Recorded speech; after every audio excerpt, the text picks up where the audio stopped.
Κυρίες και κύριοι, καλησπέρα. Σας καλωσορίζω στην γενέτειρα του Γεωργίου Καραϊσκάκη, στο Μαυρομάτι. Σας καλωσορίζω στο Δήμο Μουζακίου. Πέρα από το χαιρετισμό, εγώ θα κάνω την τοποθέτηση τώρα, διότι δεν χρειάζεται να ξαναδώ μετά.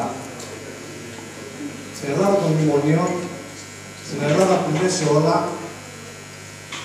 σε ένα νομό που το κεντρικό κράτος τα τελευταία χρόνια έχει εξαπολύσει ένα ελαίο κεντρικό, μην αφήνοντας καμία υπηρεσία, μην αφήνοντας τίποτα, ίσως η μορφή αυτή η εμβληματική του Γεωργίου Καραϊσκάκη, αυτή η δραματική φιγούρα, έρχεται πιο πολύ από ποτέ να επιβεβαιώσει σε όλους ότι πρέπει ίσως να αναθεωρήσουμε τις απόψεις μας.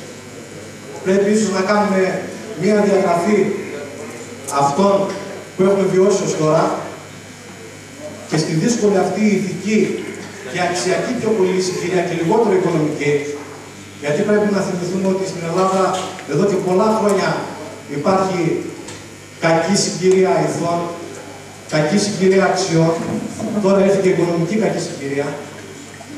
Πρέπει λοιπόν να λογιστούμε και να πούμε τι ακριβώς θέλουμε. Για μας, σαν διοίκηση του Δήμου, σαν διοίκηση του νομικού προσώπου, πολιτισμός, αθλητισμός, κοινότητα, είναι κομβική σημασία η κατασκευή του συγκεκριμένου μνημείου. Για μας, όσο και αυτό αν φαίνεται, αν ακούγεται μεγαλόσκημο ή μπορεί σε ορισμένους να φανεί υπερβολικό, είναι η αλλαγή σελίδας. Στο χάρτη του πολιτιστικού, τουλάχιστον στο πολιτιστικό γίγνεσθε, όχι μόνο του Δήμου Μουζακίου, όχι μόνο του νομού της Καρδίτσας, αλλά ολόκληρης της Θεσσαλίας.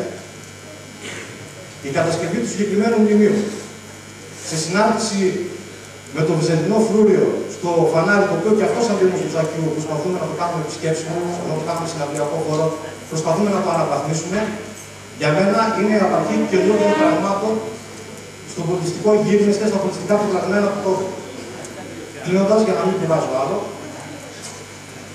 πεθαίνοντας ο Καραϊσκάκης στο στρατόπεδο του Κερατσινίου, στους συμπολεμιστές του, είπε, σύμφωνα με αυτά που καταγράφει στα δικό μου Γιάννης, εγώ πεθαίνω, εσείς πρέπει να βαστίξετε την πατρίδα και να είστε μονιασμένοι. Μονιασμένοι νομίζω ότι δεν ήμασταν σχεδόν ποτέ. Το να βαστίξουμε την πατρίδα για να μιλήσουμε ειλικρινά δεν μπορούμε να το κάνουμε.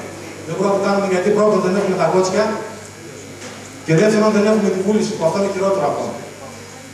Έχουμε όμως χρέος, αφού δεν μπορούμε να κάνουμε τα υπόλοιπα, να κάνουμε τουλάχιστον αυτό το μνημείο, το οποίο θα λειτουργήσει σαν φάρος καλής διδαχής, καλών πραγμάτων στις επόμενες γενιές. Το οφείλουμε και στους προγόνους μας, αλλά στα παιδιά μας και στα εγγόνια μας. Ευχαριστώ πολύ.